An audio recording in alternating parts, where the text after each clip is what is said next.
right, ladies and gentlemen, we're back. It's time to rock and roll and go to the second phase of all of this. We're now going into our voting session. It is shortly after the 2:30 in the afternoon, and today is Tuesday, August the 9th, 2022, and we're here at the auditorium, 903 Main Street in the heart of Old Town Conyers. I'd like to call our meeting to order. And Director Rutledge, what will be our first point of business for this evening? So we have the Invocation and Pledge from Deputy Director Vaughn Jameson to begin with. All right. Director Jameson. Good afternoon, Chairman, Madam Commissioners. Can we pray? Kind Father, thank you for Rockdale County. We are the rock that finds our strength on being built upon you, our Rock of Ages. Thank you for our great citizens in Rockdale County. Thank you for their love for their county, their willingness to partner with private and public business and government to keep making the county great. Thank you for their families. We ask that you bless them, financial blessings, the blessings of good health, and the blessing of community and family. Thank you for the employees of Rockdale, their labor of love for this county, their commitment in serving this county and community, even when they are faced with their own challenges. God, though small in size, we serve big. Though we're small in size, we are big in the people business, big in economic development and innovation. Thank you that this small county stays on your big heart. Thank you for its leaders. We thank you for our chairman and our commissioners and community leaders. Keep crowning their head with wisdom as they navigate this county through times we've never seen before. Be with them as you were with your servant Moses and Joshua, as you use them to take Rockdale to the land of promise and prosperity. Now I ask the peace that surpasseth all understanding to guard our hearts and minds. As we ask for peace, P-E-A-C-E, that you remain our peace, P-I-E-C-E, that holds us all together. We ask this in all blessings. In Jesus' name we pray, amen. Amen. I pledge allegiance to the flag of the United States of America and to the republic for which it stands, one nation, under God, indivisible, with liberty and justice for all.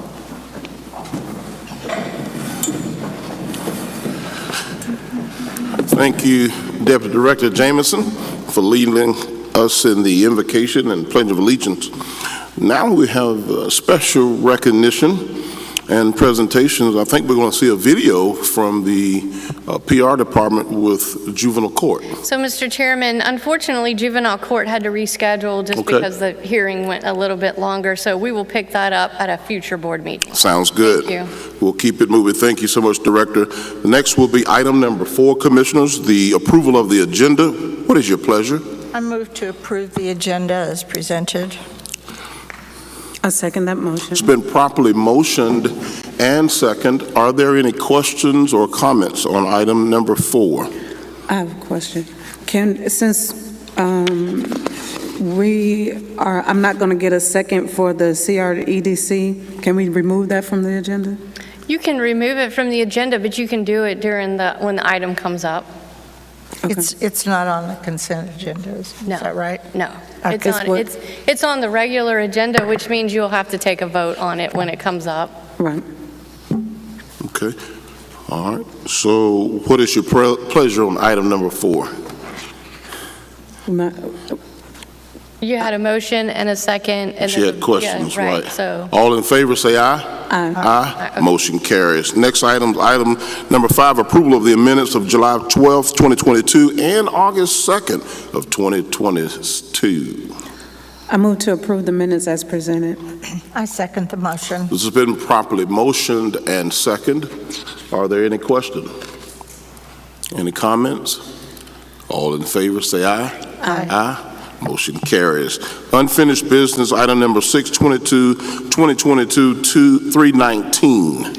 Thank you, Mr. Chairman. Item 319 is an ordinance to amend the official zoning district map of Rockdale County as amended by rezoning 2660 Old Salem Road southeast from R1 to CRS to impose conditions upon the property, to repeal conflicting ordinances and for other purposes. This is before you for a second reading. So I move to defer the second reading of this ordinance until the next board meeting. So I have a question about the deferring, but do I have to approve the deferring in order to get it on? Well, you will simply take your question up when I call for questions and comments. But I don't agree with deferring, so you would have to second it? I could clarify. Seconding the motion doesn't mean you have approved or denied or deferred. It just means you open up the floor for discussion. So if you want to second it, you can. If not, we can get another second and go to... I second the motion. Okay. It's been properly motioned and second. All in favor, say aye. We'll go to discussion. Are there any questions? Okay, so once we defer it again, so right now we can't do anything to bring the community together as commissioners. We can't talk to the community, we can't talk to the builders, we can't do anything to try to ascertain or work something out that would be feasible for the community and the builders right now, because it's still in discussion. So you would utilize your planning staff to be that liaison to convey, because this particular application has now been through the public hearing process twice. Right. So one of the things we did do, Commissioner, we charged the staff with getting more information, more data. In fact, I talked to Director Johnson about making sure that we do a presentation that will include the questions, the answers, and the sources of his information that he's gathered. Because I think a lot of what I heard from the citizenry concerning this particular project, they want clarification, and I think you pointed that out too, about water and sewer, traffic, school capacity, and several other things surrounding this particular project.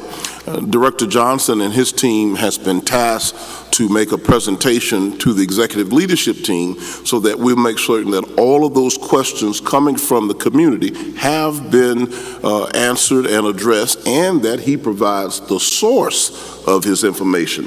That was one of the point of clarification. Chief Cape, is there any additional information regarding that?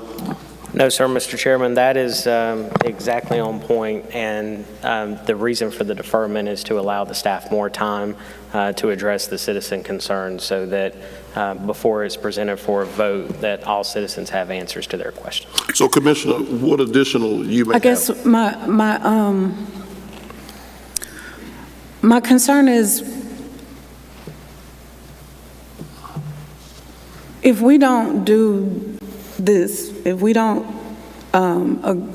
approve this, then they go to R1 and we don't get to put any conditions on it, and we don't know what they're going to get. However, we haven't heard from the citizens.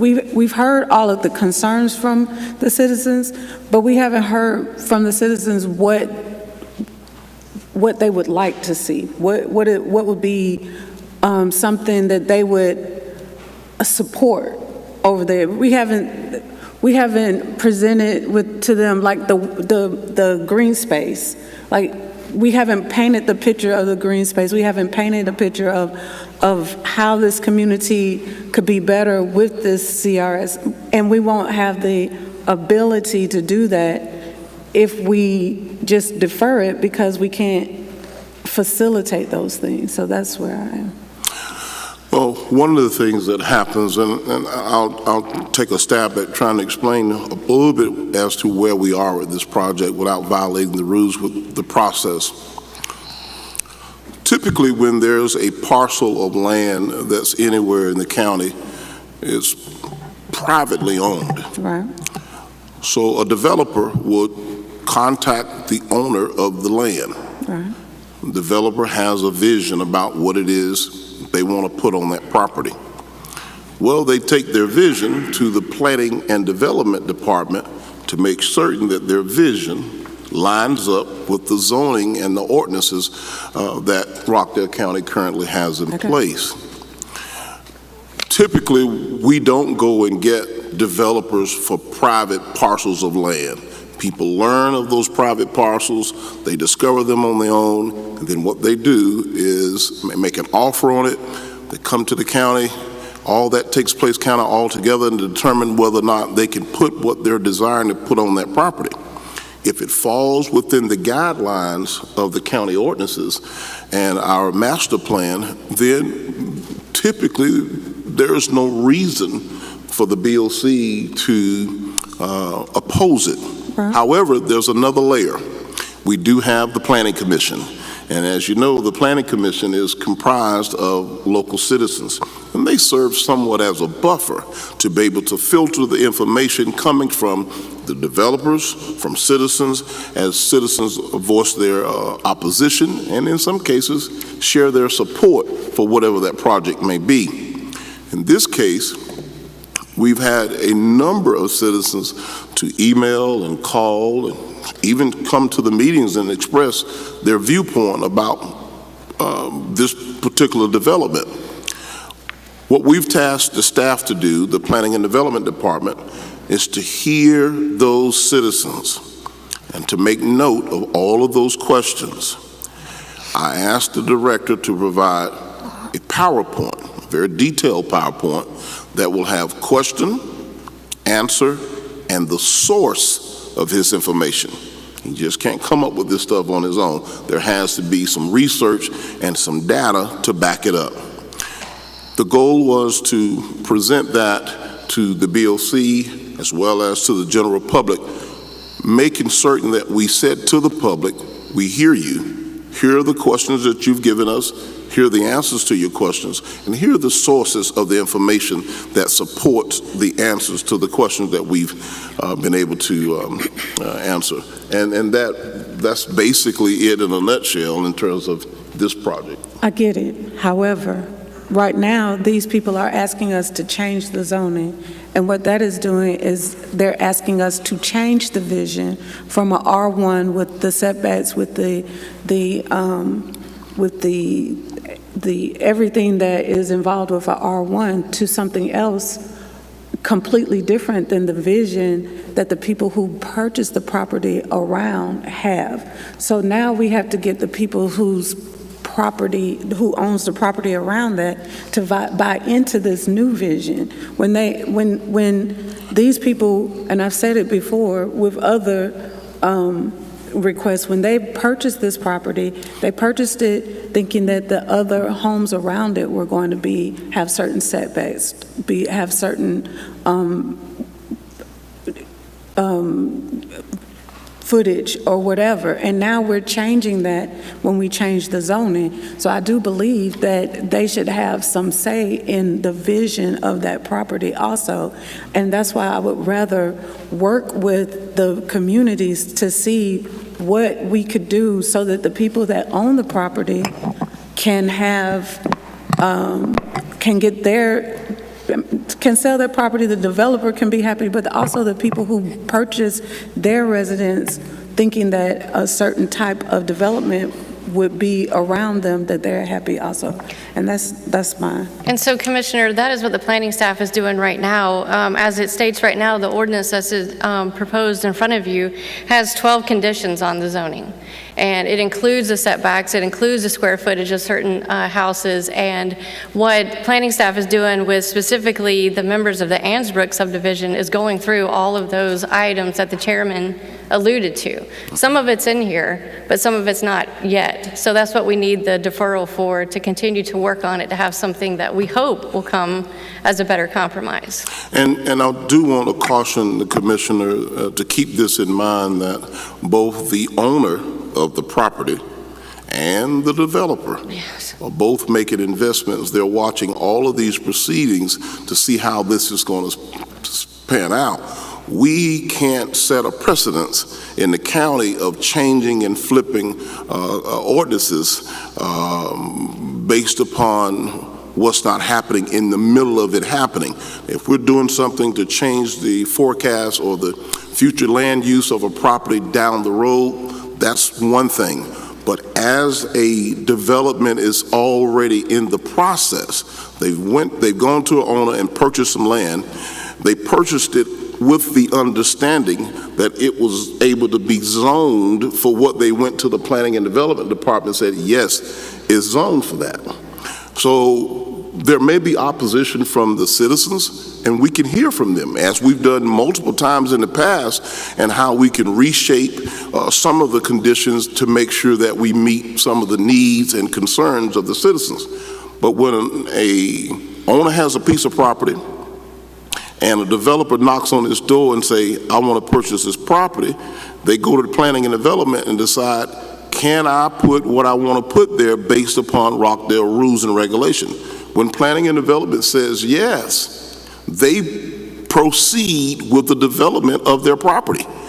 And if we stop the brakes in the middle of it, I just want to say that we're setting a precedence, and it could put us into litigation with that landowner, property owner, as well as with the developer. Because the developer went to Planning and Development under the understanding that they were going to be able to put whatever it is that it was zoned for. Right, what it was zoned for, but right now they're asking us to change that zoning. If they weren't asking us to change the zoning, then they would have a leg to stand on. But right now they're saying this, we don't want to do what it's zoned for, we want to do something else. And the people are saying that they're not satisfied with the other.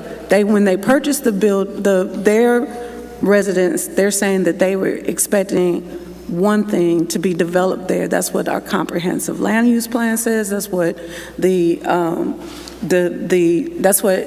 that's what they bought into. And now they are asking us, the people, everybody who's going to make money, the landowner and the developer, are asking it to change it contrary to what the people have said that what they built, what they bought into. And that's what I'm hearing from the people who are saying that. So that's what I wanted to see, if there's a way that we could work with the people to see how we can work this out. So it's a win-win-win. Everybody's happy, but we can't get into this if it's being deferred, because, well, we just can't. So, Executive Director Rutledge and Councilor, I may have to lean on you as well. This is a unique request here, as is going through the process. I think what I'm hearing Commissioner Washington say is she wants to basically yield where we are right now and entertain more in-depth information from the citizenry concerning this project. Typically, this has to go through our normal procedure through the Planning Commission and through the process, which is why we're asking for it to be deferred. But what I'm hearing the Commissioner say this afternoon is that she wants to be able to hold A public hearing. a public hearing, basically. Right. To hear from Although, I just want to reiterate again, and I hear what you're saying, I do, but this is the second time that this application has gone through the public hearing process. I believe it started back, 2021, it said. yeah, September 21st of 2021. So if you do that, you can send it back to the Planning Commission, and it can go back through the public hearing process again, which is the way to have additional public hearings on this item. Or you can lean on the planning staff to work with the residents to try to come up with another compromise. Sorry, I'll hand you that. And Sorry. Commissioner, my recommendation would be to lean on the planning staff. There's already a plan in place for the planning staff to meet face-to-face. They've already initiated contact with the HOA president for Annsbrook and also the surrounding neighborhoods to make sure that in a face-to-face meeting, the planning staff can address all of those concerns and make sure all questions are answered. Commissioner Washington, is that your desire? You really do want to go ahead and set up a public hearing? I don't think that their concern is as much that the questions are answered, it's the quality of what's going to be placed there is their concern. And the aesthetics of what's going to be placed there is more their concern. So unless we're working with both sides to compromise something, then we have all the answers So to would the you like to questions. have a public hearing? I think she said that we could do that if you like to. We can pump the brakes, because I think instead of us continue to dialogue it here, I think there's an opportunity for us to go back and have an open forum, a public forum to entertain this, and you can sit face to face with the citizens. We can hear from them. They can tell us about the aesthetics, green space, all of the whole 9 yards of what they'd like to see and what they not like to see. Is that correct? Absolutely. Okay, so Executive Director Rutledge and Chief Cabe, and Director Johnson, let's stop where we are at this point.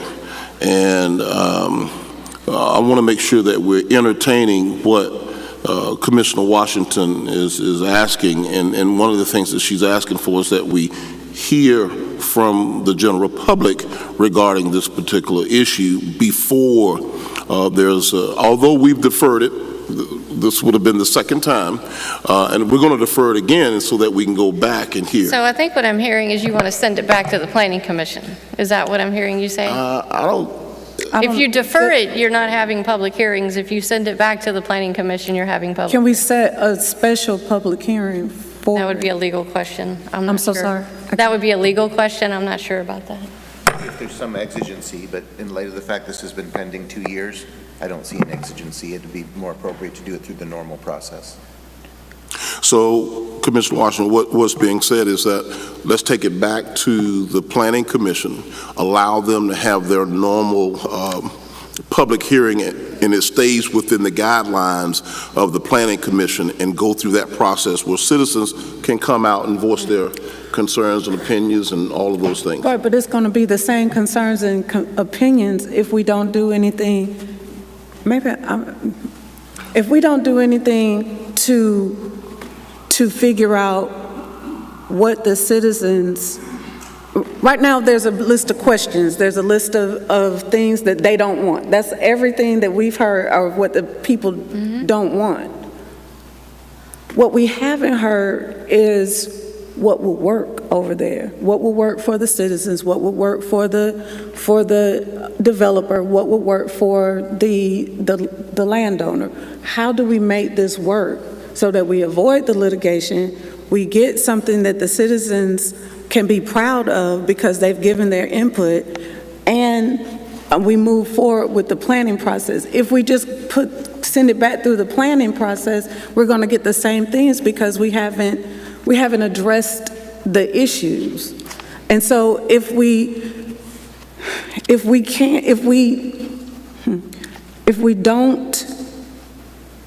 defer it again, once again, we can't have those conversations about how to make this work.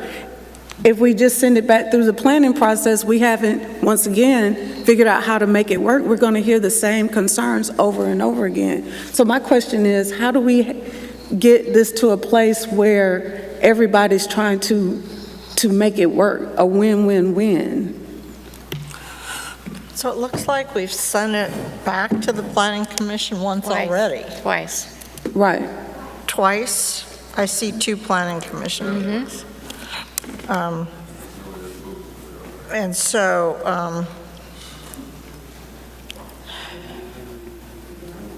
There's a motion on the table. Yeah. I'd hate to start the process all over again.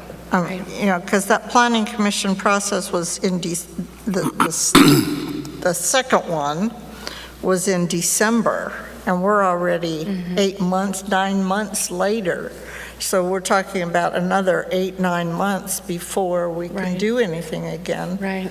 I would prefer to let the planning department and Director Rutledge and Chief Cabe hold those conversations about what they would prefer so that we can vote on this in 2 weeks or the next But if they voting put session. different conditions, would it still have to go through the planning I'm sorry, what now? If we add different conditions, would it then have to go back through the planning commission?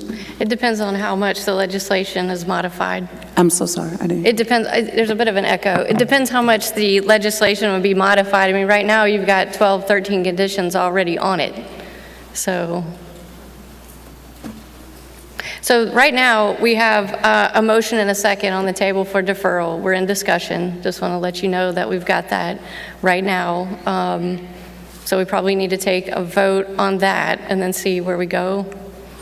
Yes. All right, so it's been properly motioned, discussed, and Yes, discussed. for a deferral. Let's make sure I'm clear. For a deferral, all in favor of deferring this, putting it back in the hands of the planning? No, back to the regular Board of Commissioners. A deferral for, the vote that you have right now before you is to defer this item to the next Board of Commissioners meeting. Okay, that will allow us to do more time, allow planning and development to do Yes. more time in terms of answering the questions. Okay, so it's been properly motioned and second for deferral to come back to the Board of Commissioners. All in favor, say aye. Aye. Motion carries. Next item, please. Next item is the consent agenda. Oh, I'm sorry. I move to approve the items on the consent agenda as listed below. I second the It's motion. been properly motioned and second. Are there any questions or comments concerning the items on the consent agenda? Hearing none, all in favor say aye. Aye. Motion carries. Regular agenda at this time. All right, so item 2022-331, this is the transmittal resolution public hearing for the capital improvements element. So we aren't ready to hold this today. I would ask that you remove this item from the agenda, and we will bring it back when we have all of the items in order. Commissioners, I make a motion that we remove this item from the agenda, and that will allow us to come back and be better prepared to move forward at this time. I second the motion. It's been properly motioned and second. Are there any questions or comments? All in favor say aye.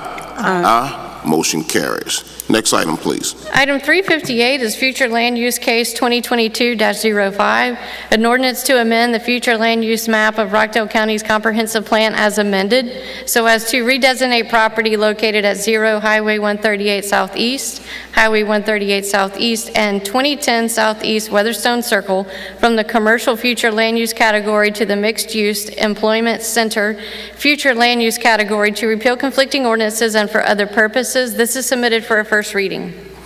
I move to approve the first reading and refer this ordinance to the Planning Commission as presented. Can we I second the motion. lower the mics or do something, because it's a lot of reverb on Jennifer. I don't know. It's been properly motioned and second. Are there any questions? All in favor say aye. Aye.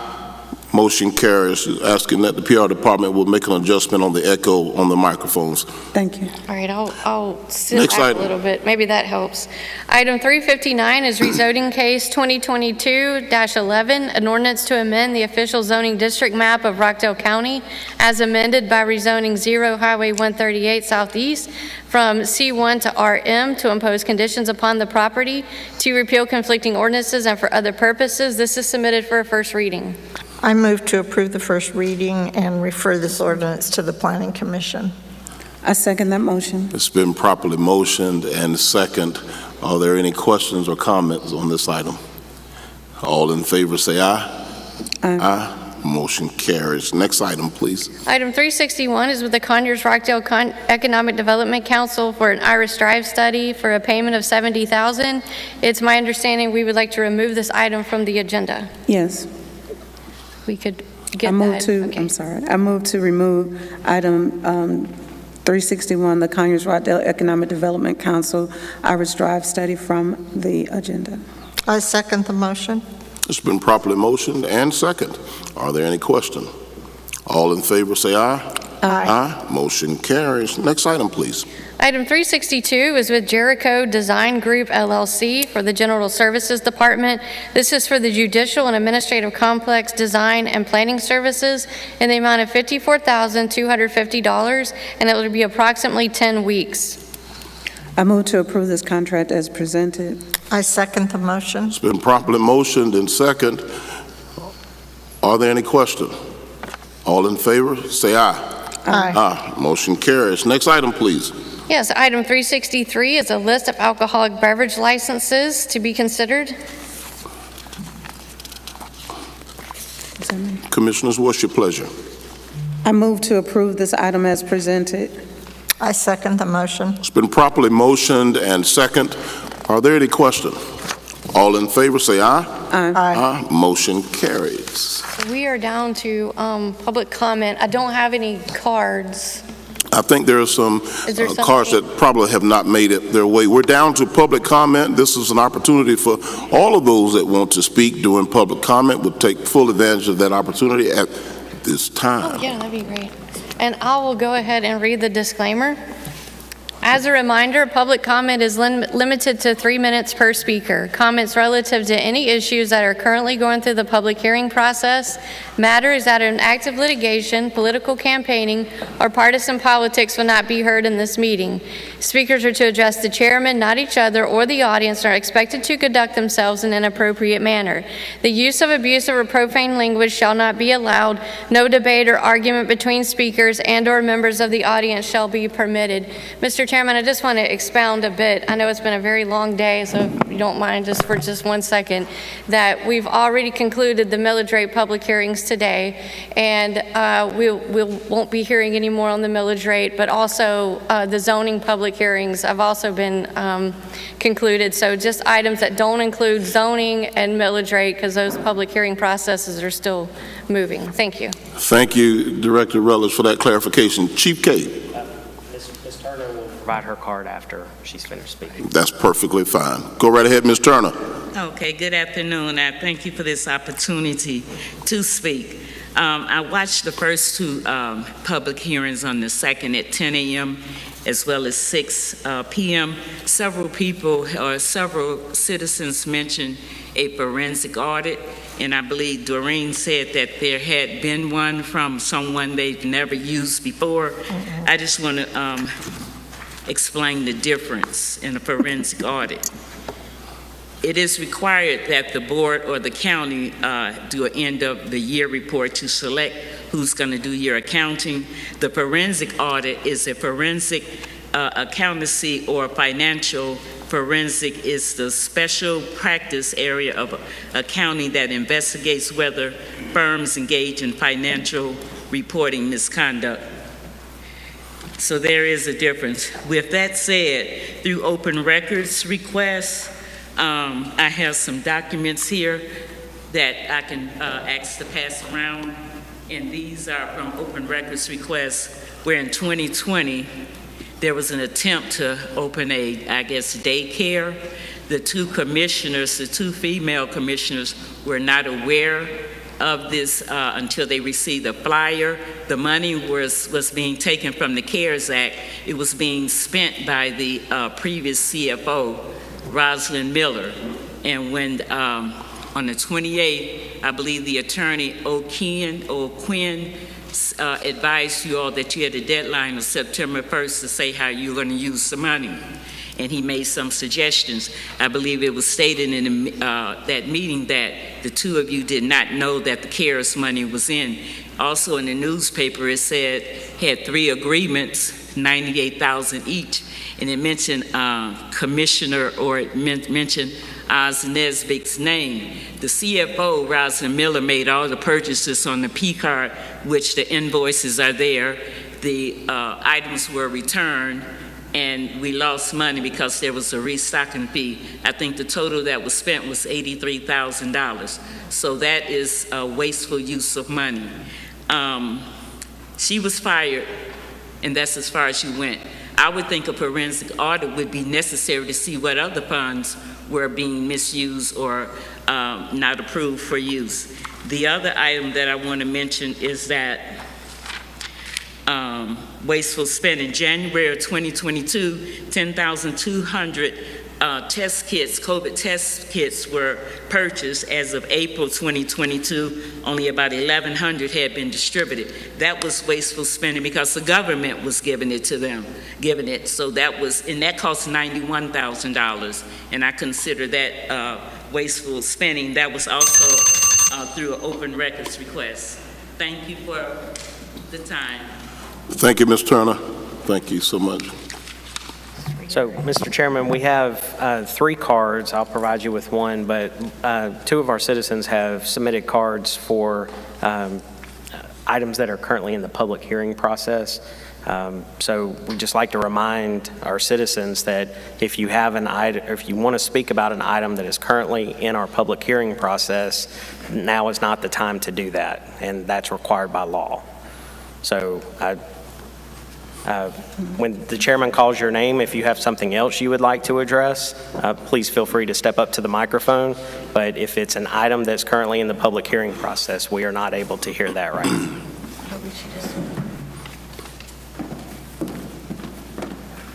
Okay, thank you, Chief. Okay, I think we just heard from Ms. Turner, and Ms. Tammy is here again. Come on up, Ms. Tammy. Yes, ma'am, you can talk about development in general, but I thought you were Right. here for Old Salem, yes.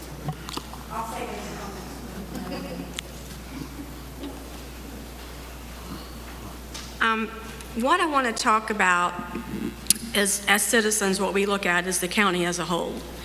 We're the second smallest county land-wise in Georgia out of 159 counties.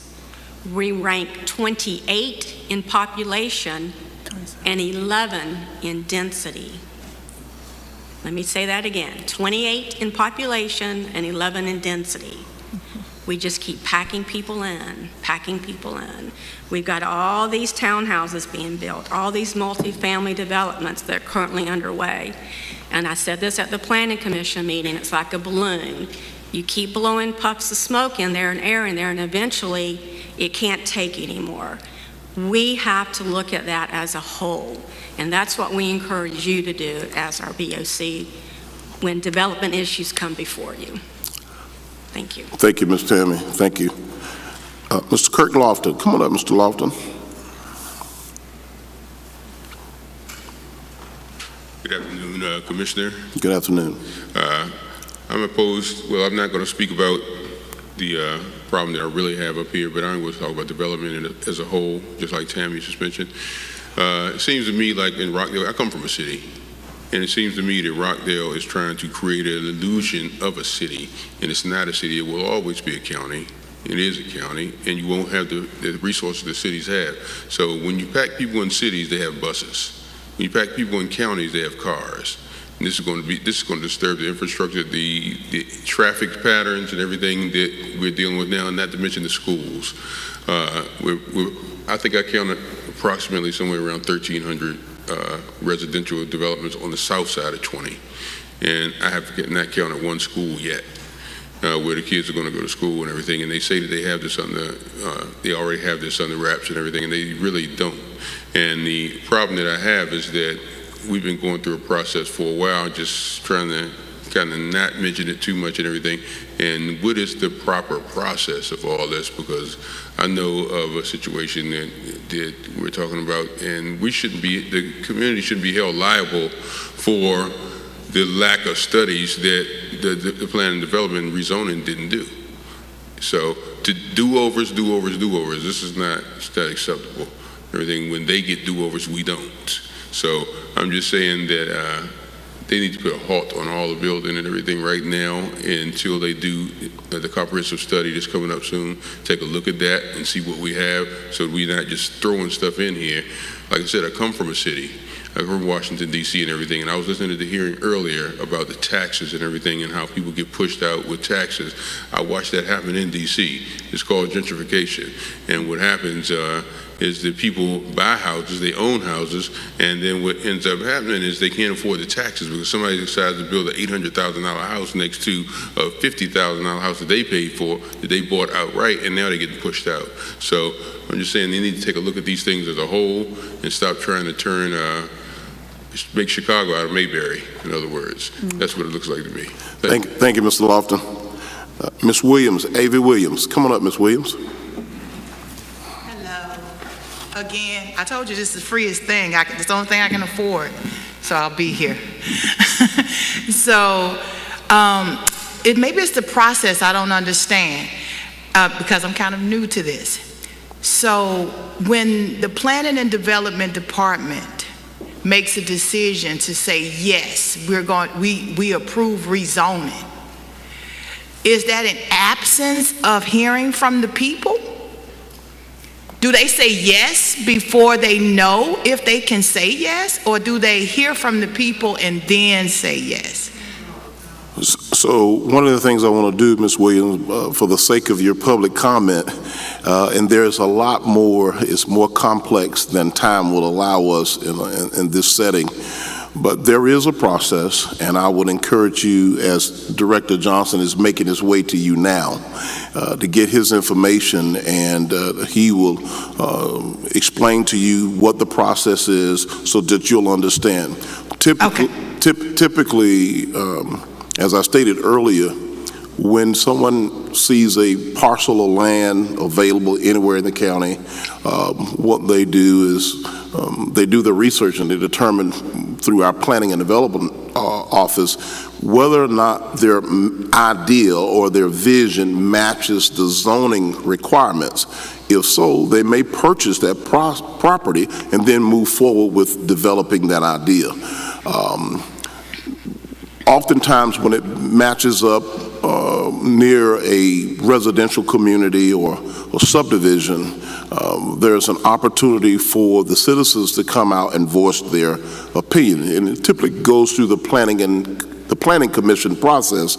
Then staff would make a recommendation, only a recommendation, based upon what the current ordinance says. And they make that recommendation coming from both the planning commission and from their research and the data they have based upon zoning and ordinance rules. They make the recommendation to us. I'm going to stop there. I know that Director Johnson can give you much more detailed information and chart it out so that you'll have an understanding of it. Because we put up the public hearing signs for zoning so that the people can come out, right? Right. So that the people are a part of the decision-making Yes, ma'am. process. That's correct. And so the planning, our ordinances, maybe we need to revisit with the climate, with everything changing, with a lot of investors coming in and building and wanting to rezone. That seems to be the standard push, to rezone, to get more people on a plot of land than just to have single family building. It may be time for our Planning and Development Department to look at adding some stipulations that we see in other counties that are giving pushback to some of this multifamily building and taking some control over the density in the county. That may be something we need to consider, because it seems to be easier for people to come in and just say, hey, I want to rezone. And it's causing issues throughout the county. And I know we have a lot of numbers. You guys have numbers. The homeowners have numbers. And numbers can be challenged. But definitely on the ground, the more we pack in, the more water we're going to need, the more streets we're going to need, the more schools and things like that we're going to need. But we don't seem to have those things in place already. And I think the homeowners, we're just asking, hey, let's just push back. All right. Yes, ma'am. Thank you so much.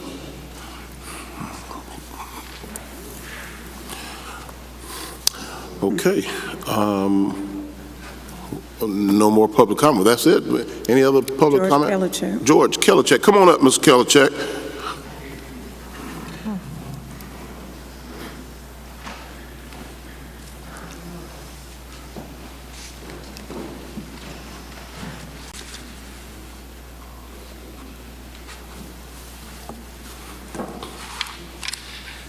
Good morning, Board, citizens of Rockdale County. Good afternoon, Mr. Good Kellercheck. afternoon. I hope everybody had a good lunch. We shopped the Rock today.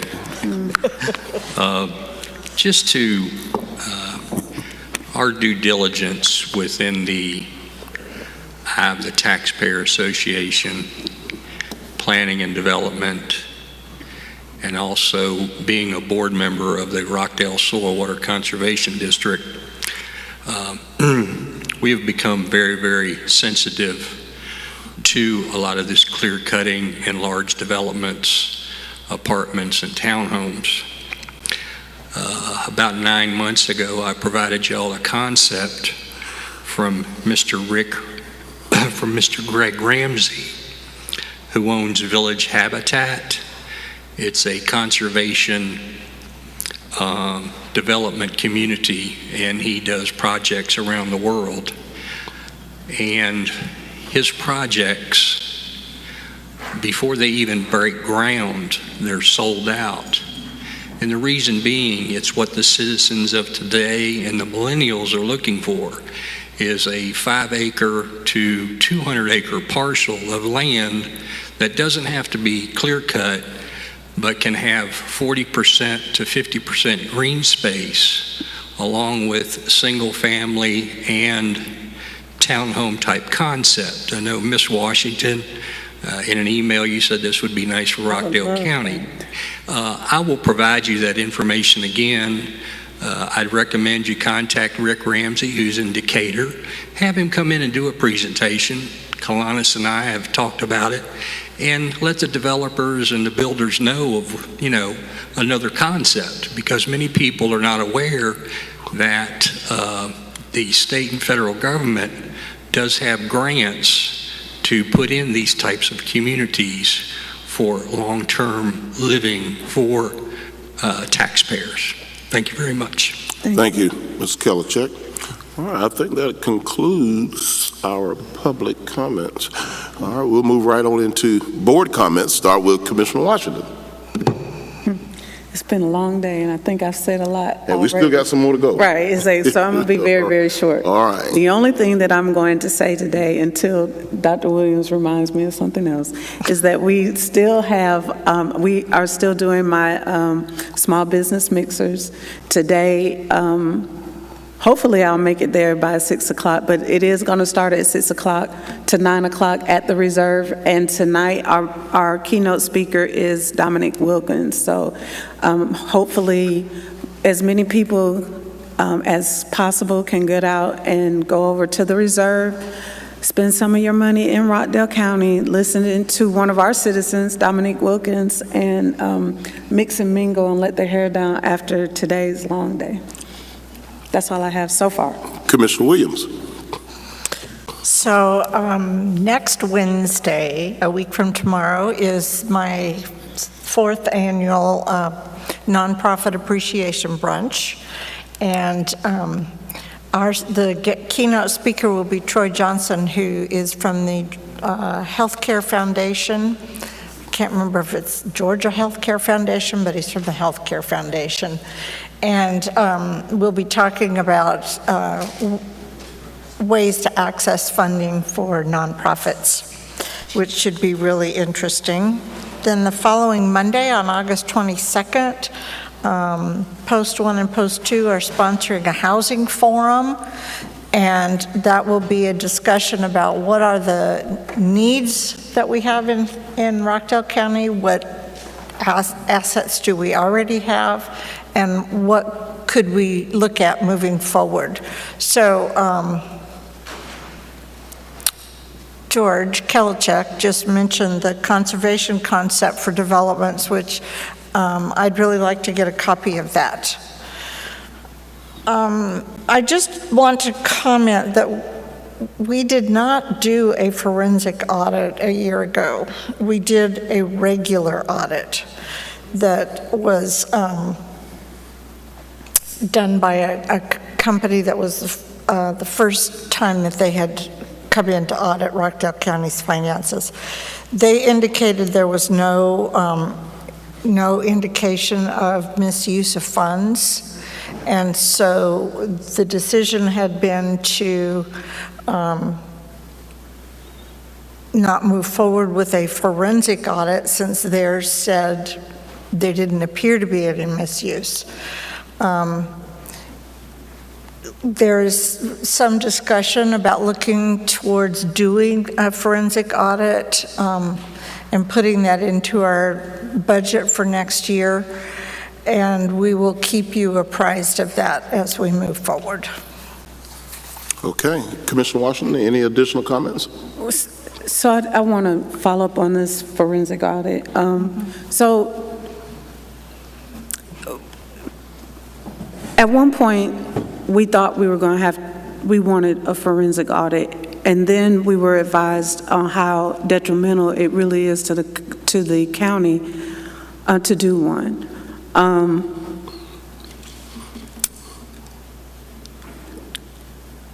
So we changed auditors, and we asked them to get as close to a forensic audit as you could possibly get without calling it a forensic audit. And they came that there was no irregularities or anything that would cause them concern. But today, last night, I'm at the point where I believe that we might have to do this because it doesn't make sense for us to know. The three of us know what the audit says, and we were calm, and we understood. But if the people don't, I don't want to say trust. If the people don't understand us, and they're not, let me back up. It's their money. It's not as if it's my money. It's their money, and they are saying that they want to make sure that we're saying that what we're saying is true. So I think that we might have to just do the forensic audit and stand on the fact that we understand that that there's no need for a forensic audit, but they're not going to believe us until it's done. So let's just do the forensic audit. And my suggestion is that we get an estimated cost, Right. what that will cost, and it's roughly $100,000 or so Right. to do a forensic audit, and then see if the citizens want to look through the audit we have, and if they want to spend that money to go deeper. Okay, any more board comments? Okay, all right, I'm going to move into my comments, and I'm going to pick it up from right there. I think that's a good place to pick it up. This was day number 3 of the millage rate hearing, and we've heard from the citizens, and there has been several running themes. One of those running themes is that the citizens of Rockdale County want a forensic audit. Madam Clerk, let me ask you, in this setting where we are right now, you have 3 commissioners sitting here. If I make the motion that we move forward with a forensic audit right here, right now, are we allowed legally to make that vote? So you would amend your agenda to include something. I think, because when I say something, it should be like a contract or proposal, a dollar amount. But I think that it might be prudent enough to direct the finance director to get back to you what that would look like. Not a numbers person over here, Right. but definitely. That gives yeah. me enough information right there. Right. I do appreciate that. It's clear. The citizens have clearly spoken. They want a forensic audit. So I want to make a motion, commissioners, I want to make a motion that we give the direction to our CFO, Mr. Mark Lewis, to engage with our financial advisors, Terminus, to begin the process of identifying a firm that will conduct a forensic audit. And I'm going to ask that you will bring that information back to the Chief of Staff, okay? Bring it back to us, and once we get the dollar amount, then the board will make the decision based on the dollar amount to move forward with conducting the forensic audit. I don't think there should be a continuous theme over and over and over. People have said, they said it last week twice, they said it again this morning. I think we need to get the forensic audit. So that's my motion on the floor. Do I have a... Well, I actually had a conversation with David Corbin this morning about that very thing, and he's already agreed to look into what it would take, who the possibilities are. That sounds good, Commissioner. So we have a motion on the floor. Are all in favor? Okay. We got a second already? Second. No, I second it. It's been properly motioned. Do I have a second? You already said. Yes. Okay, so Commissioner Williams is seconded. Are there any questions or comments, additional questions or comments regarding moving forward with the terminus and our CFO getting back with us about a forensic audit? All in favor say aye. Aye. Aye. Motion carries.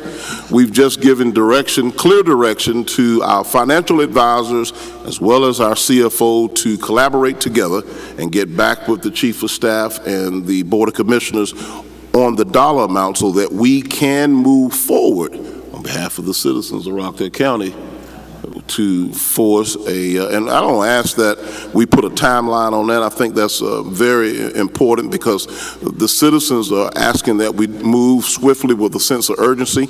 And since we're talking about a forensic audit, I'm going to ask that you get back with us in at least 2 weeks. 2 weeks. Do your due diligence. There's tons of firms out there. See, can you get back with us in 2 weeks and provide that information? Basically, what we're looking for is the name of the firm that's willing to do it and the cost of it, and then we're going to execute. All right, sounds good. Okay, we've had public comment, board comment. We finished the voting session. We did the millage rate hearing this morning, and now it's time to go into, but first off, I'm going to close out this meeting and then we'll do that. All right. Ladies and gentlemen, thank you. You've been with us all day long. We're getting ready to conduct the people's business just a little bit longer. And if you're interested in hearing about your tax dollars and the Rockdale County budget, we encourage you to hang out. Otherwise, this meeting is adjourned.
So, ladies and gentlemen, we're back. I almost wanted to call this presentation the main event, but I think the whole day has been one big main event. Yes. Absolutely. But here we are, the beginning of the 2023 budget. And we're going to start those proceedings, and we'll yield to our CFO, Mark Lewis. Good afternoon, Chair, Commissioner Williams, Commissioner Washington. We are getting ready to get into our budget presentations. Thank you for your flexibility today in terms of the presentations themselves. Today we have Stormwater that will be the first presentation up, and then we'll have Water Resources. A little bit of flexibility. Judge Wood is still in session. If she makes it over today, we will have Juvenile Court as well. So we're going to kick it off with our Stormwater Department. Director Simpkins, please come up. Good afternoon, everyone. Good afternoon, Director. Madam Commissioners, Chairman, all esteemed colleagues, guests, citizens who remain. This is the 2023 budget work session presentation for stormwater management. It has definitely been a long day where we talk about citizens and their needs, and although we definitely empathize with our citizens, we are in the service business, and one thing about service is it does take resources to provide services for our citizens. Just to lighten the mood up, it would be nice if everybody could just say yes to everything I want, and then I'll get on from up here, but I know it's not that easy. So we're just going to proceed on with the presentation. I don't know whether you darkened the mood by that comment or not. Just getting a flat out yes. I don't know whether that's not what they've said. Right. Well, our vision for stormwater is to develop a sustainable stormwater infrastructure system for a connected community through education, protective and restorative systems that benefit ecological and human health. Our mission, next up there, is to provide effective and essential stormwater infrastructure services for a highly engaged, and I say that again, highly engaged network of individuals who live, work, and play in Rockdale County. Some of our values are educated workforce, thriving businesses, sustainability of our system, and community involvement. I want to briefly touch on some of our opportunities and challenges.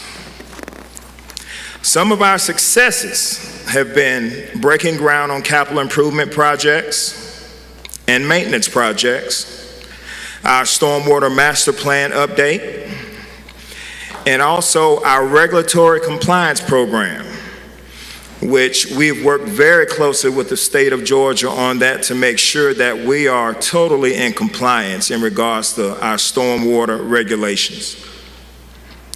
Some of our opportunities are our stormwater rate study, equality in stormwater rates for citizens, training of our in-house personnel to better improve their efficiency, improve customer service and outreach to citizens, which is very important. I feel that, you know, if we involve our citizens and we educate our citizens on what our departments do, that better serves us and helps us when we have to work with them in regards to budgets and things of that nature, that there's total transparency and they know exactly what these departments do.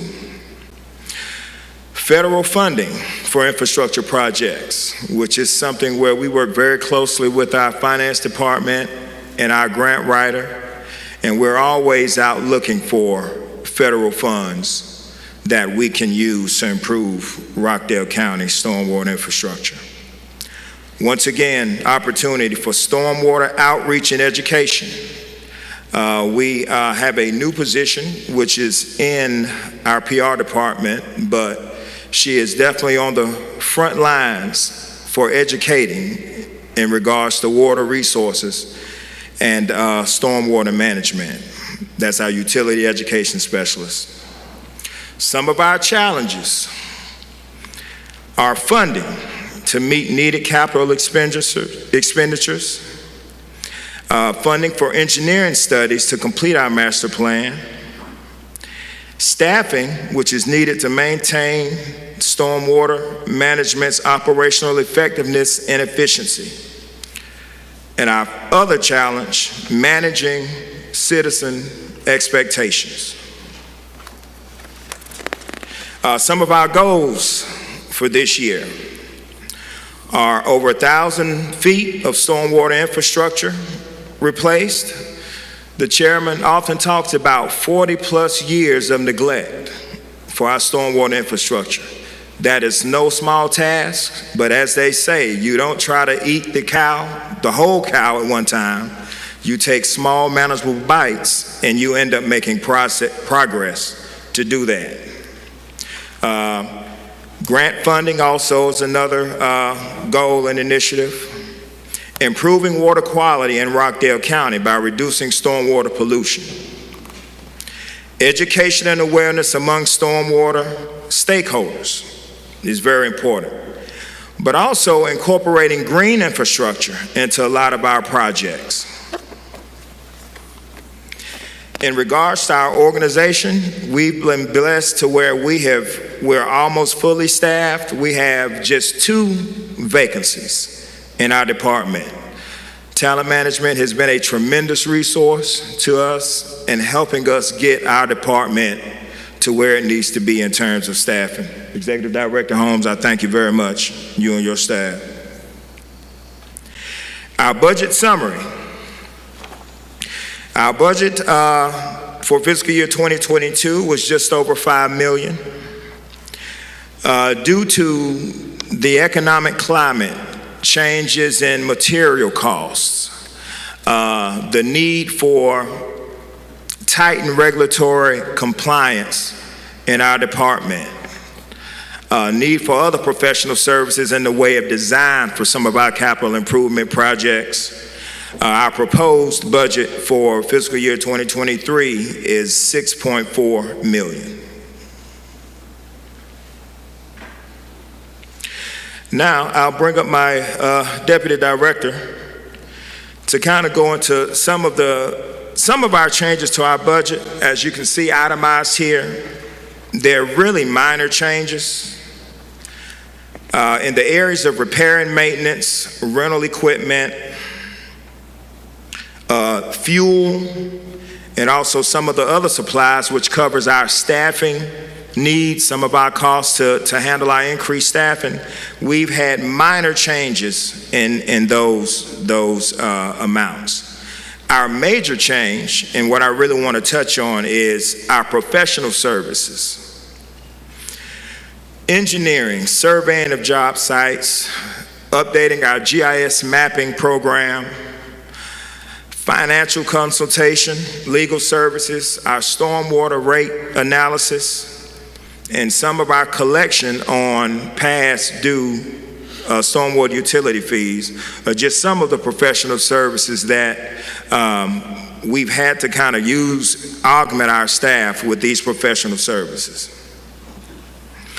I have my deputy come up and just get a little bit more into the weeds in regards to our professional services and the real need for some of those. Thank you, sir. Good afternoon. Good afternoon. All right, we're going to talk about professional services. With the need of augmenting our staff, we're required as a LIA, local issuing authority, we have certain compliance requirements that we have to meet to provide the great citizens of Rockdale County, such as when we do a design, a pipe job, we have to have professional engineers sign the plans that they develop. So from a service standpoint from that, we use our professional service to obtain qualified professional engineers. Another service would be for development land disturbance, where we have different projects going in, such as any kind of residential or commercial projects. When you lay stormwater infrastructure, we need qualified people looking at the type of pipe, looking at the soil that they put on, make sure they got the rock bed in place. So you need qualified services there. That's another service that we use through professional services.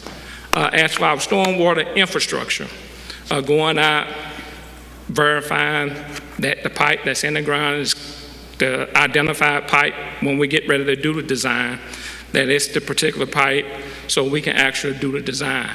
So from a stormwater infrastructure standpoint, we would look at that, have outside consultants come in and do a full analysis and an infrastructure assessment on that for us. So provide that information to us, and then we can take it and do what's needed for the citizens of Rockdale County. So we use professional services, basically like Director Simpkins says, to augment our staff. One other final point I want to touch on with that is we talk about the Stormwater Master Plan. We talk about capital improvement. In order to go out and ensure that we're transparent, we want the citizens, we want to have numbers to back up our decisions that we're making on where we're improving stormwater, why we're putting a certain size pipe in certain areas, why we're putting culverts in certain areas where roadways may overtop and cause citizens issues. Having that modeling and having that stormwater plan update in place is what's going to allow us to have that information when we get asked questions. We'll have the numbers to back that up.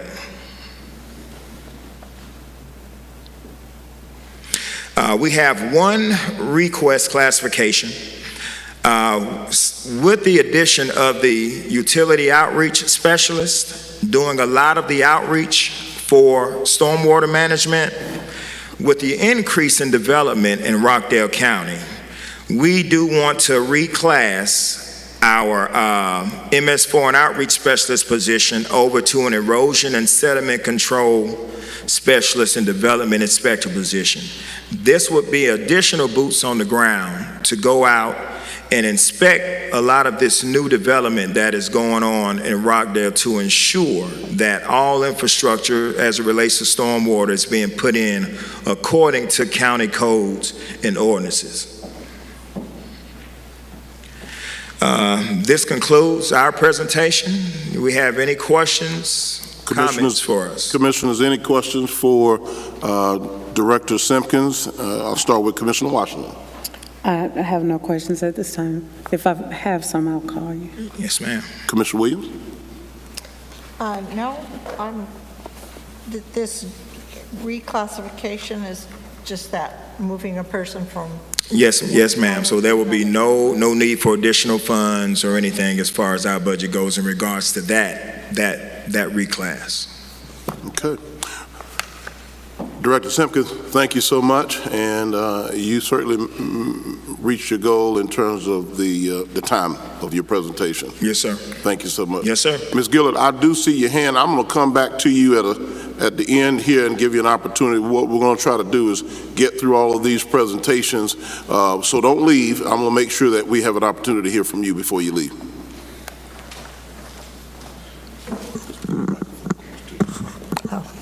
Sorry about that. Okay, who's next up, Director? Thank you, Board. Next up, we have Rockdale Water Resources, and we have Deputy Director Vaughn Jameson doing a presentation for Rockdale Water Resources. All right, come on up, Deputy Director Jameson. We're going to rock and roll. I know y'all don't want to be here till 10 o'clock tonight, so come on up. Afternoon again, Mr. Chairman, Madam Commissioners. Certainly good to be here today. If we can just go to that first slide, we can get rocking and rolling and cut across the field.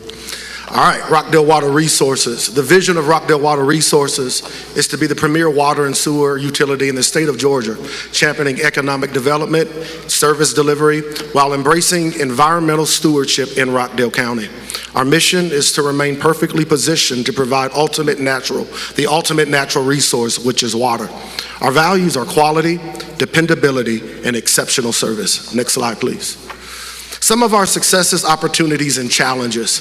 We're pleased to announce that our Gee's Mill Water Treatment Plant has received its 15th consecutive Platinum Award for water quality without any violations. So that's a huge success right down there at Gee's Mill. We've also kicked off our radio read program, our AMI project, to help automate meter reading throughout the county. And then we've started our sewer rehab program, which you all know has been one of those things that has needed attention in the county for some time. Some of our opportunities: focusing on our aging water and sewer infrastructure, something we're giving a lot of attention to. Our workforce management, ensuring that we have a workflow for everything we have going on in Rockdale Water Resources to ensure there's no balls dropped. And then technology. We've been working with our technology department and looking at new call center technology and some other things to really put us ahead of the curve. Another opportunity that we've kind of had to repackage is our partnership with ARC and the local technical college to fund an apprenticeship program for critical water and wastewater personnel. And then lastly, our wastewater capacity. It's an opportunity that that we are looking to expand some of our current treatment facilities to ensure that we have more capacity in Rockdale County. Some of our challenges that I'm sure we share with few of our departments is succession. We're working on our succession plan to ensuring that we have people in place as people ride off into the proverbial retirement sunset. And then we have a competitive job market that we are still competing with others to bring here in Rockdale County. And thirdly, our supply chain. We've seen some delays in our supply chain, that when we're looking to get certain things in our warehouse and get things on board, there's a supply chain issue. And then last but not least, an increase in cost for material and supplies. We have seen a significant increase in the cost for materials and supplies that we cannot control. Some of our goals and our initiatives for infrastructure and transportation, you heard us talk about it a little earlier this year, but it's to review, repair, and replace our aging infrastructure. We call it the 3 R's. If you don't mind if I steal some of your alliteration, Mr. Chairman. Go right ahead. The 3 R's, the review, repair, and replacing our aging infrastructure. Second is to complete our AMI project and program to ensure that we are having efficient meter reading in the county. Second, our economic development, completing and implementation of our rate study. Right now, we're still in that process that'll go before the board. And then one of the other things we're really excited about is the water leak insurance that we're looking to jump off. It'll allow us to provide insurance to our citizens, so when they have a leak, they can be fully covered and insulated from having to come out of pocket. Let me just highlight that one just for a quick moment. That one, I think every citizen in the county with such an aging infrastructure should be jumping up and down about having a water leak insurance program that would ensure that they're covered in the event of a leak. So much of Rockdale County, different parts of our community, Millstead, Old Town, and the list goes on, that we have residents who are experiencing leaks, and which cause their monthly rate bill to go skyrocketing high. A lot of times these leaks are not detected until well into the year or several months into the year. Having water leak insurance will certainly serve as a buffer and give that resident some peace of mind in the event that they've got to satisfy those bills. But I want you to real quickly just talk about what is the policy or the process right now when we're detecting leaks. Sometimes it's on the customer side, and sometimes we found it actually on the county side. Yes, sir. So that's a perfectly good question, Mr. Chairman. Thank you for asking it. So the way the meter infrastructure is set out, if there is a leak on the county side, that means before that meter, then that water is not being registered, okay? And so in cases where citizens may think that their they're seeing increase in their water usage, if it's before the meter, then it's not registering, so it's not the onus is not on the customer to satisfy that. If it does go through and we find out, and we've seen in many cases that the leak is on the customer side, and one of the biggest culprits of leaks right now are a leaky toilet. And so a lot of times people don't know that a toilet can handle a whole lot of water throughout a month, right? And so currently what we do, the county has been very benevolent in its ordinance. I've worked for a few utilities, and the county's been very benevolent in the sense that if we do find out that there is a leak and you get the leak repaired, that we will forgive, or we will work with you and meet you, I call it across the street. We won't have you come all the way across the street, but we'll meet you somewhere in the middle of the street where we will forgive a portion of that water and sewer that you utilized that was a result of the leak. Thank you, sir. Move right along. All right, our quality of life. You've heard me talk a little bit about our AMI project, which we are very excited about. But one of those things we'd love to add on there is a component, a customer service component that will alert our customers immediately whenever there's unusual consumption, hopefully within a 24-hour period. It insulates the customer and the county from having exorbitant water bills. Education and workforce development, our apprenticeship program with ARC and local college, and then our continuing education for leaders and emerging leaders. We have to invest in our most basic and our greatest asset, and that's our employees. And so we have to ensure that we are investing in them to ensure that they're getting the necessary training so they can be the best they can be at their job. And then last, our social investment. You heard Director Simpkins talk about it, but it's our utility education specialists partnering with local PTAs, schools, and social civic groups through our utility education program. Here you see our current organizational chart. There's one vacancy that we currently have available in RWR that we are looking to fill. Next slide. And our proposed organizational chart for 2023. Some of these positions are positions that we're requesting back because, Chairman, we try to do a lot more with a little, but we realize to ensure that we give our customers the best type of service, that there were some positions that were just necessary. We're bringing our customer service, we're asking for our customer service manager back in our customer service department. Also our capital projects manager. There's a lot of capital projects in RWR, and we want to ensure that it's actually going through the project management cycle and we're giving it the attention that it needs. And then our applications analyst, a couple of more customer service reps. We heard our citizens loud and clear when they say they were tired of waiting on hold for an extended period of time. So giving us some additional customer service representatives will ensure that customers that are contacting us by phone can be in and out as swiftly as possible. And then engineering and construction manager as we're focusing our attention on our sewer rehab program. So you see our budget summary here. There is a budget increase of about $3.5 million year over year from 2022 to 2023. Most of those, as I get into it, will be increase in cost of material and our focus on sewer rehabilitation, ensuring that we're staying ahead of the curve. So you see here our operational requests. Under our repair and maintenance, right there, you heard me talk about the 15 consecutive platinum awards down at G's Mill. We want to keep that going.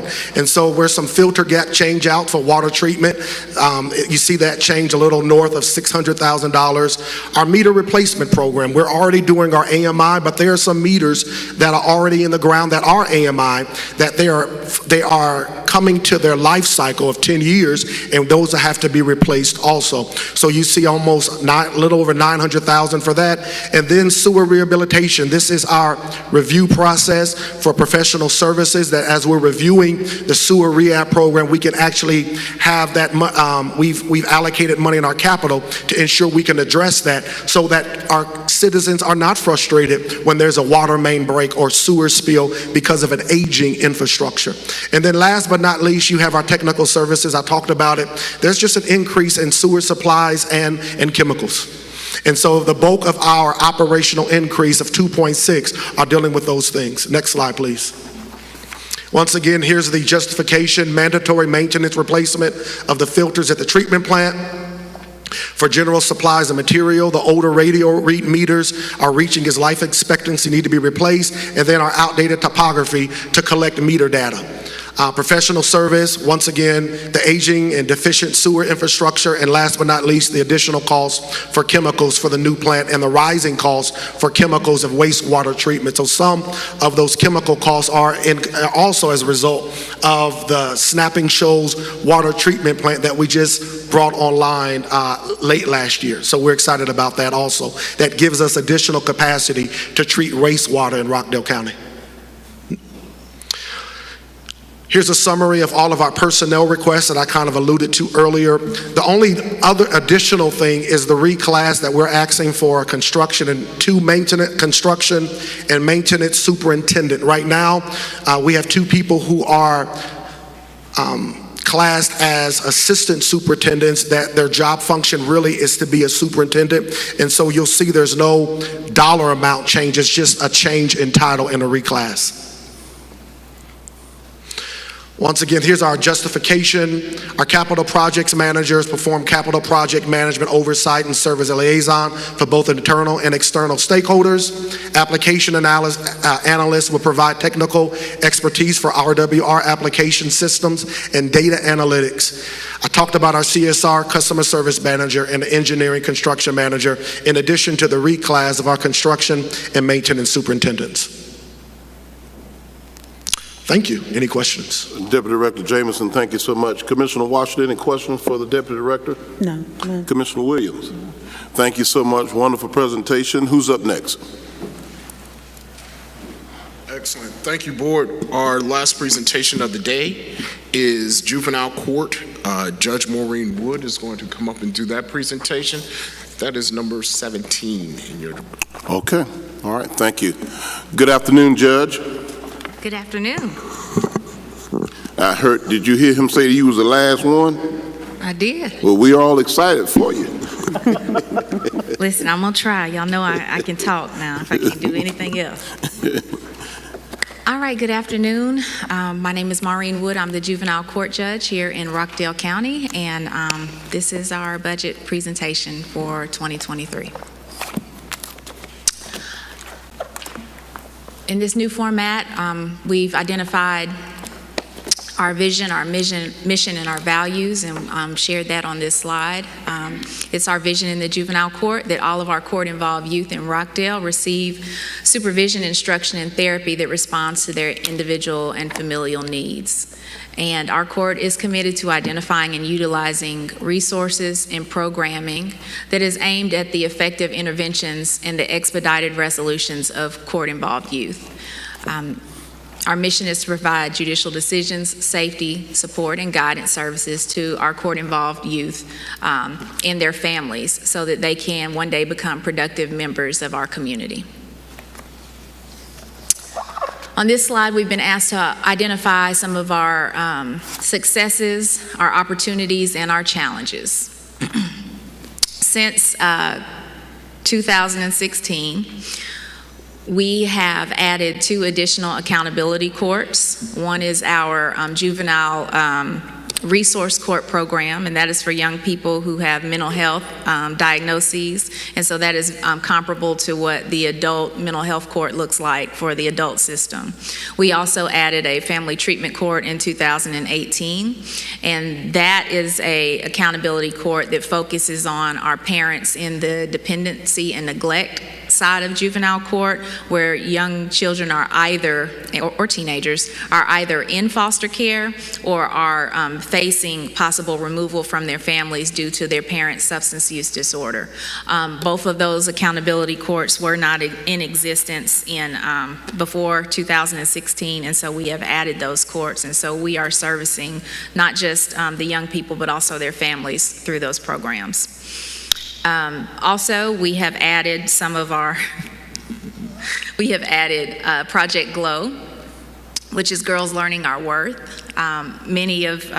Many members of the community, prominent members of the community, have been able to come and participate at a GLOW graduation, or to stop by and just see how transformational GLOW has been. That is for young girls who have become involved in the juvenile justice system. There has been an increased trend over the years of girls becoming involved in the juvenile justice system, something that we did not necessarily see as much of before. And so GLOW was designed to address that. Also, we have SOAR program, which is new, and that's Safety, Outreach, Assistance, Resources for youth have been identified as having been trafficked or in danger of being trafficked. So those are new programs that our juvenile court that have come on board with our juvenile court. We also have our Impact Day program, and I will speak a little bit about that in a later slide. But we've always had, not always had, but for at least a couple of decades now, we have had the Evening Reporting Center, which is an alternative to detention. So for young people, instead of having to be detained in the detention center, which by statute they can only be detained for a certain period of time anyways, they are able to go to the Evening Reporting Center after school and be supervised there. So we also now have what we call our Impact Day program. It is also operated in the same building, but it is during the day. We've got opportunities for expansion of programming and services. I may talk a little bit about that a little bit later on. Opportunities for judicial leadership, professionally, and more community involvement. You may or may not have seen me more out in the community more now that we're not in our basements due to COVID. That's very important because I think it's important that the community knows what's going on in the juvenile court. Also, opportunities for judicial leadership. I try to make sure that Rockdale County is doing all the right things and is being recognized for that when it comes to what we've got going on at the leadership level throughout the state in juvenile courts. Some of our challenges will be how to sustain our programs long-term, how to maintain quality representation for our young people and our families who are coming through the juvenile court system, either on the dependency side or on the delinquency side, and making sure that our court space, our courtroom, and our workplace for our employees, and all the juvenile court spaces that the public come to are safe and trauma-informed spaces. So those are the challenges that we've identified. Oh, that's a lot of words on that slide. Okay. Infrastructure and transportation, we spoke about that already in terms of the need for having safe, trauma-informed spaces, not just in our courtrooms, but in any space that parents, community, young people would touch as a part of coming through the juvenile court system. In terms of economic development, our accountability courts, whether that be our family treatment courts, our juvenile drug courts, the programming that our families, our parents, and our young people experience are programming that help them to become productive members of society. Oftentimes we have young people that never thought about working. We have parents who cannot work for one reason or the other because of their mental health challenges or their substance use disorder challenges.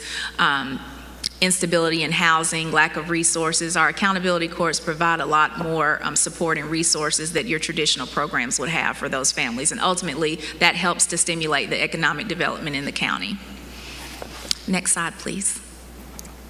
This is our current organizational chart. Next slide, please.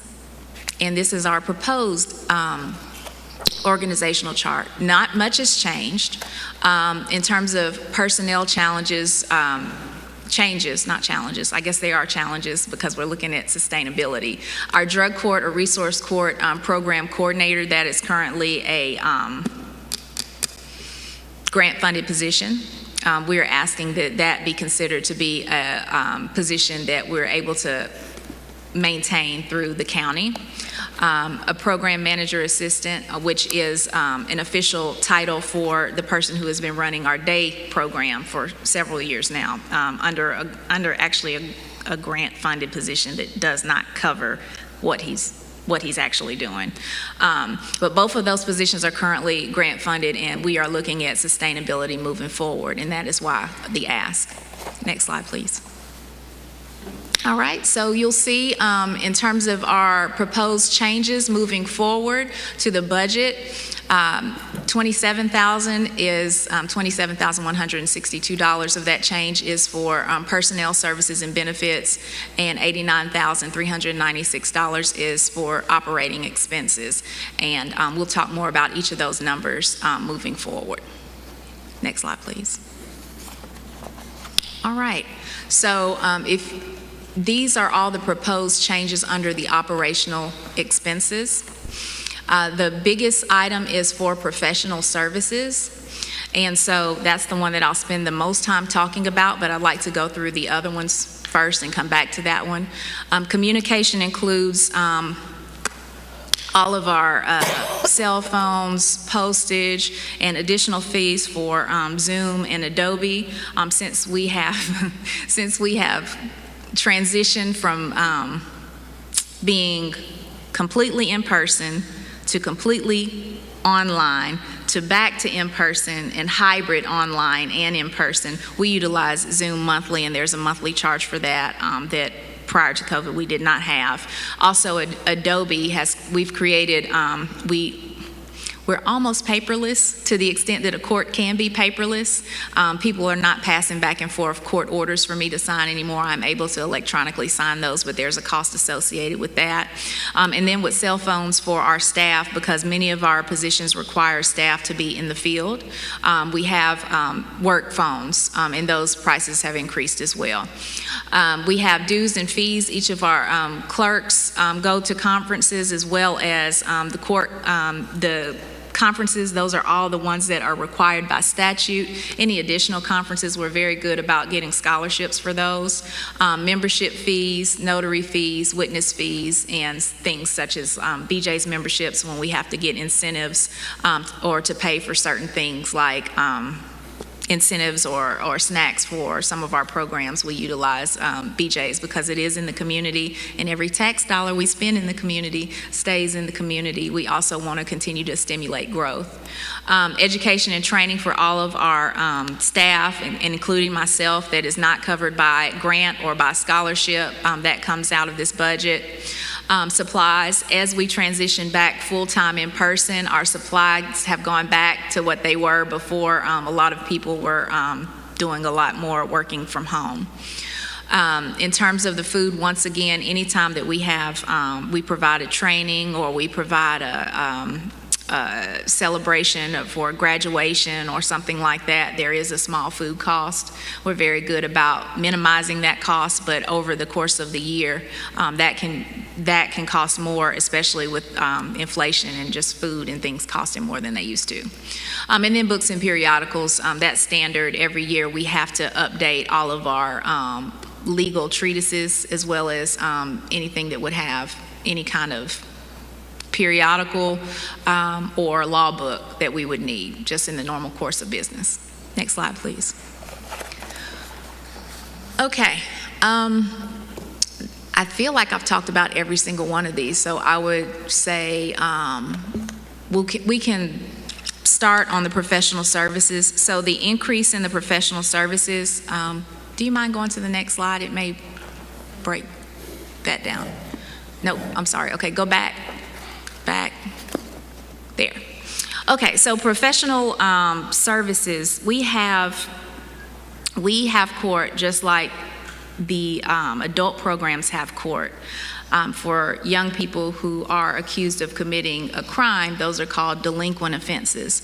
And so what that looks like in adult court is for anyone who is indigent, they are afforded a court-appointed attorney. And that is something that comes through your public defender's office.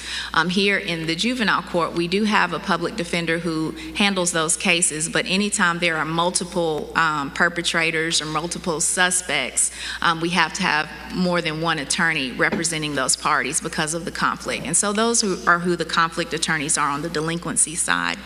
We have 2 attorneys who are on contract to handle those cases, and they receive a monthly contract.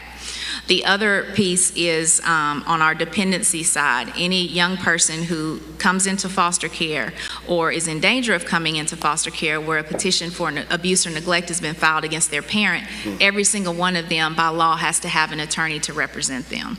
And so oftentimes if there are multiple siblings and there's a conflict, that may mean that more than one attorney has to be appointed. In the same respect, if the parents are indigent, which I would say 90% of our parents who come through our dependency, abuse, and neglect system are indigent, they also qualify for a court-appointed attorney. But that is not something in our county or most of the other counties is covered by the Public Defender's Office. And so what that means is we have to have attorneys on contract who handle those cases. And so we have 4 attorneys, and they all, with the exception of one, have over a decade or more of experience handling juvenile court-related matters. That is remarkable just because juvenile law is a very specialized area of the law. There's only a very small percentage of attorneys in the state that practice it routinely.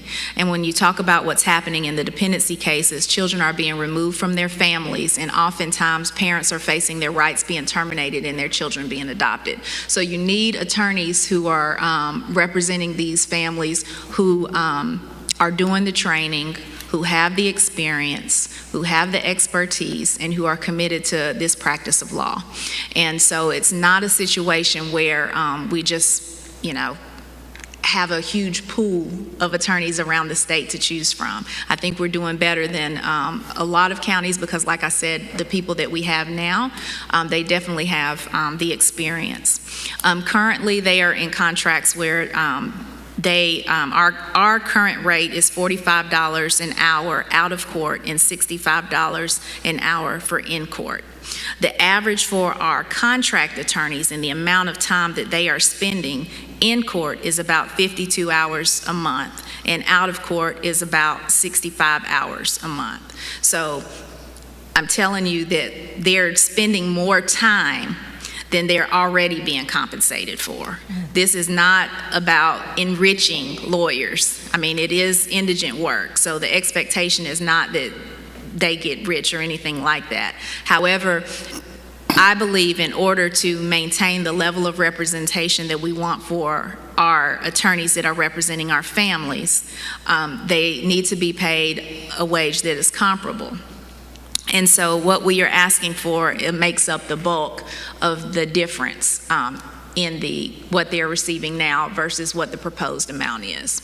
Additionally, in the professional services, we have seen an increase in interpreter fees. Almost every court date now, we need an interpreter. And so that is also something we've seen an increase in. All right, if you will go to the last slide, please. Judge, I want to ask you, Sure. You talked about those 4 attorneys that you have. Yes. In those particular situations or cases. How busy? I heard the number of hours, and I think that really helped kind of quantify it, but yes. How busy on an average are you seeing maybe the frequency of those particular type cases where they've got to have that distinct type representation? Okay, so I tried to do that before I came here. Every Monday and Wednesday, we handle dependency matters. Okay. Every other Wednesday, we also handle our family treatment court. So those attorneys are spending, on average, every Monday, at least 4 hours in court. Every Wednesday, they're spending at least 8 hours in court. And then on the days that we have family treatment court, which is every other Wednesday, we are usually not leaving before 6:30 p.m. And so just their in-court time alone, they are basically spending the bulk of their days in Mondays and all their day Wednesday and half their day Mondays. Sometimes it's their full day in juvenile court. As you all know, if you cannot just show up to court the day of and not prepare. So not included in that is the time it takes for them to meet with the parties, discuss the case with the other attorneys, draft motions, find and subpoena witnesses, investigate, counsel their client. And so that is all the stuff that's working behind the scenes. I will tell you that when I came into this position, we had over 200 children in foster care. Currently, we have under 100 in foster care, okay? So we don't have the volume right now as we have in the past, but the law requires that we have to have court, and that's why we have court so often. We have to have court 3 days after a child is removed from their family, and then we have to have it again 10 days, and then we have to have it again 30 days, and then we have to have it again 4 months, and then we have to have it again 9 months, and then we have to have it again every 6 months until there's a resolution in that case where that parent's rights are terminated or where that family is reunited. So in addition, it's not a situation where attorney normally takes a case and, you know, you work on it, you go to court, and you're finished. Right. These people, some of these children are in foster care for over a year, some of them multiple years. So that's the same attorney representing the child, representing the parents throughout that process. So there's also a need for consistency and longevity. That's why we need contract attorneys as opposed to conflict attorneys, because as often as we're going to court, if we had to go through a list every single time and call the private attorneys that are local and ask them if they can handle an emergency case, ask them if they can come to court, and they still have the things that they're doing in their other courts around the state, we would not be able to meet our statutory timeframes. If we don't meet our statutory timeframes, then as the court and as the state as well would be violating the law. So we're doing the right thing. The issue is that my concern is that we're not compensating the attorneys fairly currently. My concern is that it's very hard to find people who can consistently do what we are asking people to do, the amount of work we're asking them to do, and that's the issue. Thank you, Judge. Okay, so my last slide is the 2 new position requests. The first one I want to talk about is the Juvenile Drug and Resource Court Coordinator. I feel like we've done a really good job in we have 1 coordinator, and that salary is being paid out of 2 separate grants. I serve on the funding committee for the Council of Accountability Court Judges in an advisory role, so I get to see every single drug court, every single family treatment court, I see every application throughout the state that people apply for whether that's for treatment, whether that's for surveillance, or whether that's for staff. What I will tell you is that funding depends year to year on what happens at the state level. And every 4 years, there's a concern as to whether or not there will be the same administration on the state level.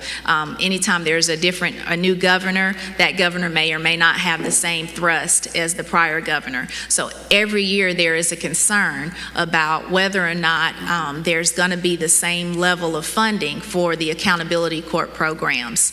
That is something that is not just unique to the juvenile court, it's unique to every court that has accountability courts. The reason why we are looking for our drug resource court coordinator and our drug court coordinator to be county funded is because, number one, it's one person that's literally covering 2 courts, like it's a 2-for-1.